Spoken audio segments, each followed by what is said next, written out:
এমন দৃশ্য যখন মানুষ দেখে তখন মানুষের মধ্যে ক্ষুব্ধ একটা মেন্টালিটি তৈরি হয়।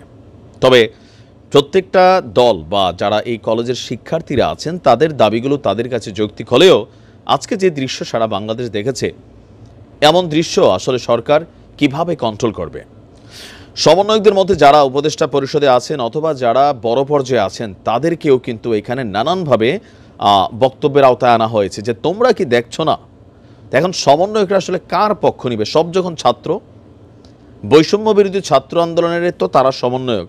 এখন যার পক্ষে তাদের বক্তব্য আসবে তাদের কাছে ভালো লাগবে, আর যাদের পক্ষে আসবে না তারাই মুহূর্তে বলে ওঠে 1 2 3 4 সব সালারা বাটপার, আর্মি হবে ঠিকাদার, নানান স্লোগানে সমন্বয়করা কিন্তু এই মুহূর্তে একটু টেনশনে আছেন। কারণ ছোট্ট একটা ঘটনা বড় আকার ধারণ করেছে। আজকে প্রথমবারের মতন এই অন্তর্বর্তী সরকার রাষ্ট্র ক্ষমতায় আসার পর 37টা কলেজ একত্রিত হয়ে সারা ঢাকা শহরকে কাঁপাই দিছে।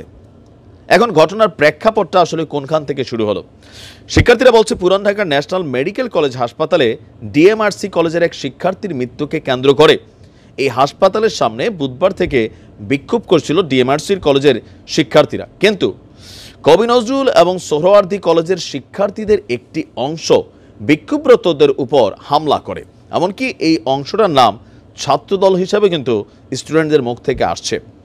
এই হামলার প্রতিবাদে আজ দুপুরে DMRC college, Dhaka college, city college, Notre Dame college সহ ঢাকার বেশ কিছু শিক্ষা প্রতিষ্ঠানের শিক্ষার্থীরা সম্মিলিতভাবে কবি নজরুল এবং সোহরাওয়ার্দী কলেজে হামলা করে। তো তোমরা কি এই প্রফেশন বাইসা নিছো? মানে এরকম যদি চলে তাহলে এগুলা মানে কোন দিকে যাবে? ছাত্রদের এই সকল আচরণে ছাত্রলীগের যে বদনাম ছিল সেটা এখন সুনাম হয়ে যাচ্ছে যে ভাই ছাত্রলীগ আর খারাপ করছে, কি হাতে ক্ষমতা ছিল তো এগুলা করছে। এখন ছাত্রদের হাতে ক্ষমতা আছে, সাধারণ ছাত্র তারা অসাধারণ হয়ে উঠছে। যারে পছন্দ হচ্ছে না তার বিরুদ্ধে মব জাস্টিস হয়ে যাচ্ছে, যারে পছন্দ হচ্ছে না সোশ্যাল মিডিয়াতে আক্রমণ করা হচ্ছে, যে কলেজের বিরুদ্ধে পছন্দ হচ্ছে না সেই কলেজে ঢুকা ভাঙচুর চালাচ্ছে। এটা কোনো সিস্টেম হতে পারে না, কিন্তু আজকে এমনটাই ঘটেছে।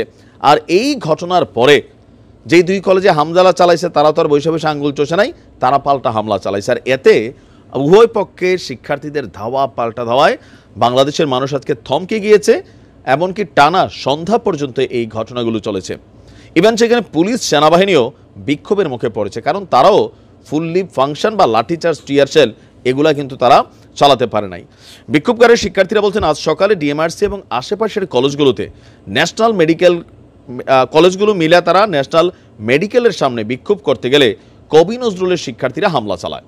পরে আমরা সমন্বিতভাবে তাদের হামলার জবাবকে প্রতিহত করি। 30 থেকে 35 জন এখন পর্যন্ত আহত হয়েছে। আজকে সেখানে পরীক্ষা ছিল সোহরাওয়ার্দী কলেজে, তো সেই পরীক্ষা বন্ধ হয়েছে। শিক্ষার্থীরা আতঙ্কিত ছিল, বাহির থেকে হামলা ধুমধাম, মানে আমি নিজেও একটু আশ্চর্য হয়েছি এ কেমন অবস্থা দেখলাম। এবং সিসিটিভিতে দেখা গেছে যে গেট ভেঙে ঢুকেছে, ইচ্ছা মতো ভাঙচুর করে